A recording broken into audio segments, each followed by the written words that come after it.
பண்றீங்க? எல்லாம் தெரிஞ்சுதான் பண்றீங்களா? கைய விடு வினோ, எல்லாம் தெரிஞ்சுதான் பண்றேன். அத்தை சொன்னா கேளுங்க.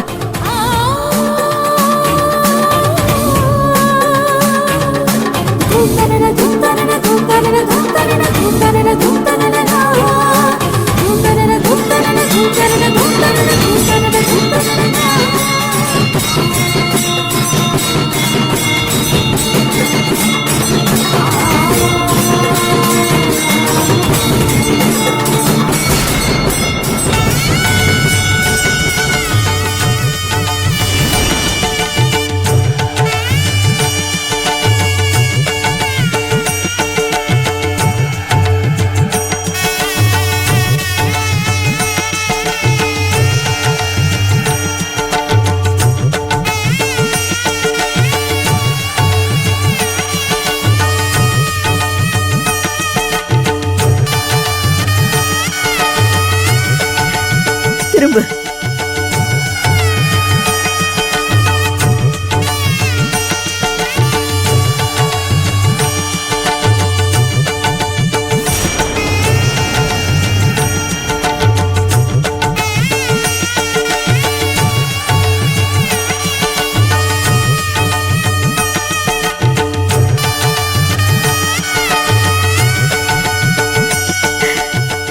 இப்பதான் நீ என்னோட பழைய வினோதினி. இது அழிக்கிறதுக்கு இல்ல, இனிமே இதான் உனக்கு நிரந்தரம். அத்தை இதுக்கு நான் தகுதியானவ இல்ல அத்தை. யார் சொன்னது நீ பூவும் பொட்டு வைக்க கூடாதுன்னு? ஒரு பொண்ணு பிறந்ததுல இருந்தே ஆசைப்பட்டு வைக்கிறது பூவையும் பொட்டையும் தான். நாம அதை இன்னொருத்தருக்காகலாம் வைக்கிறது இல்ல.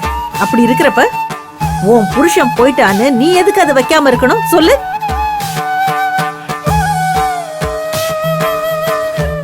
உன் பிள்ளைங்களே நீ இப்படித்தான் இருக்கணும்னு ஆசைப்படுறப்போ நீ யாருக்காக உன்னை மாத்திக்கணும் சொல்லுவினோ? எனக்கு கூட தோணாத ஒண்ணு என் பேர பிள்ளைங்க உணர்த்திருக்காங்க. இனிமே நீ இப்படித்தான் இருக்கணும். என்ன உன் அம்மாவா நீ நினைக்கிறது உண்மைனா, எங்களுக்காக நீ இருப்பேன்னு நீ சொன்னது உண்மைனா, நீ இப்படித்தான் வினோ இருக்கணும். ஏன்னா எந்த அம்மாவும் தான் மக பூவும் பொட்டு இல்லாம இருக்கிற கோலத்தை எப்பவுமே விரும்ப மாட்டா.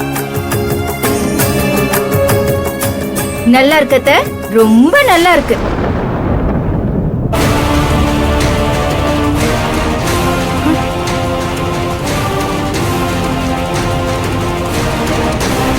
நீங்க பழைய ஆளுங்க தானே, உங்களுக்கு தெரியாதா ஒரு புருஷன் இல்லாத பொண்ணு எப்படி இருக்கணும்னு சொல்லிட்டு?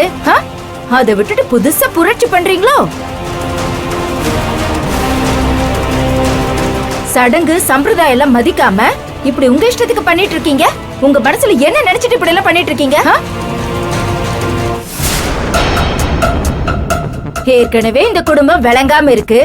இதுல இந்த மாதிரி எல்லாம் பண்ணிட்டு இருந்தீங்கன்னா சுத்தமா விளங்கிடுந்தா. என்னடி பேசுற? எங்களதான் பழைய பஞ்சாங்கம் அது இதுன்னு சொல்லி இப்படி ஒரு கோலத்துல நிப்பாட்டிட்டீங்க.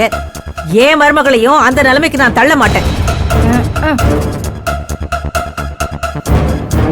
இதையெல்லாம் மதிக்காததுனாலதான் இந்த குடும்பம் நல்லா இல்லைன்னு சொன்னியே. காலத்துக்கு இதையெல்லாம் மதிச்ச வேணாம். அதனால என் குடும்பம் என்ன விளங்கிருச்சா? என் பிள்ளைய நான் எழுந்துட்டு தானே இருக்கிறேன். சம்பிரதாயமா சம்பிரதாயம். ஒரு பொண்ணு புருஷன் போனதுக்கு அப்புறம் அவ பூவையும் பொட்டையும் இழந்தாதான் அந்த குடும்பம் நல்லா இருக்கும்னு எந்த சாஸ்திரத்துல எழுதி வைக்கல. அப்படியே எதுலயாவது எழுதி இருந்தாலும் அதை எழுதினவன் ஒரு ஆம்பளையா தான் இருப்பான். அவனுக்கு எப்படி புரியும் எங்க வேதனை? உனக்கே புரியல,